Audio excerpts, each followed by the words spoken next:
Be sure to read and follow the safety guidelines to protect your computer from potential damage and ensure your personal safety. For more information about safety guidelines, see the owner's manual at dell.com/support. To remove the solid-state drive 2230, loosen the 8 screws on the base cover. Using a plastic scribe, pry the cover away from the recessed points near the hinges to remove it. Grasp the left side and the right side and remove the base cover.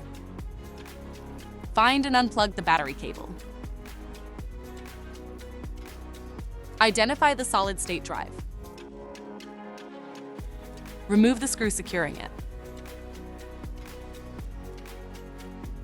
Lift the drive out of the system.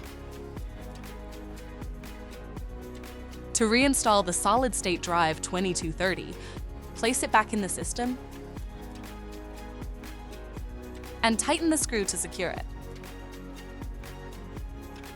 Plug in the battery cable. Place the base cover back on the system and tighten the 8 screws to secure it.